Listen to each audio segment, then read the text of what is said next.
Batwoman, Season 2, Episode 11, titled Alive Alive. And this episode is, like, when it comes to shows, and mainly, the CW shows, and definitely, these DC shows that have, like, normally 16, 18, 20, 22, 23 episodes, you always have a sense with a couple of them where you can feel that they had, like, a 16 episode story plan, or they had like 13 episode story plan or whatever, and they had to add a couple more, so they had to kind of switch the plot. And this is what it felt like, because last week we had Ryan's ex-girlfriend getting kidnapped, being captured by Black Mask. So understandably so, the episode is going to be trying to find her. The thing about it is, it kind of did felt very, how to put it felt very just switch out, really. I mean, the Fast and Furious side of things was fine. The heist side of it, and the Powerpuff Girls cars. I mean, seriously, the moment I saw those cars, I'm like, is this a Powerpuff Girls reference? Because it's like red, blue, and green? I don't know. Maybe because I'm aware that CW is making a live-action adult Powerpuff Girls show, so that probably that naturally came in my head. That's fine, and the tracking and the car thing, like the wine story is fine, all kind of stuff, and then but the ending of it did feel like, oh, come on. The classic, oh, she's not here. We'll find out in, like, next episode, the next 2 episodes. That's when you go to, meet her, or reunite, or something. Or maybe she gets killed off, who knows. And it's just, like, easily in my head, I'm thinking, okay, she gets kidnapped, next episode to find her. They also find Kate.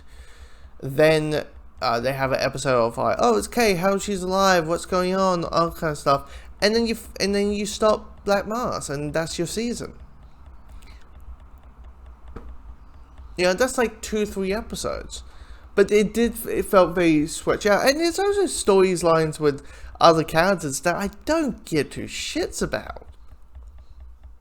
Oh, Alice wants to remove her memory because she's seeing her sister. I don't get, like, the relationship between her and Ocean. It's not that appealing. It feels like when it comes to Alice, like, season 1, she was a highlight. But this season felt very lost, and not as, like, what the guy's meant to be lost. Like, seriously, after apparently Kate being dead, they have no idea what to do with Alice. Because her character is so linked to Kate, and probably the season 1 plans were probably, I don't know, killing her off or something. But it's just like, are they trying to do a redemption story? Are they trying to do this? Are they trying to make her the hero? What are they doing? I have no idea. But her in the therapy room with a Migman.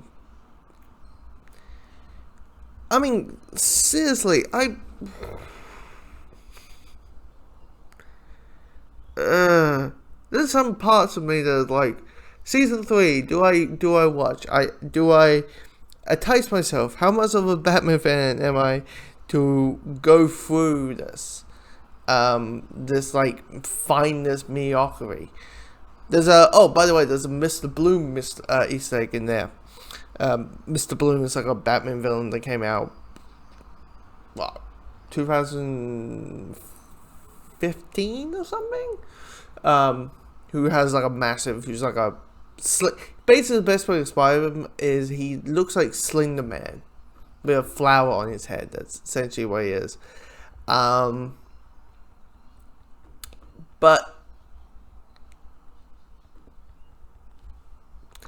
yeah, I always feel like, guys, just, okay, you gotta do season. You planned out the season. How many episodes? Okay, it's 10 episodes or 13 or it's 20 or whatever, and let that work out.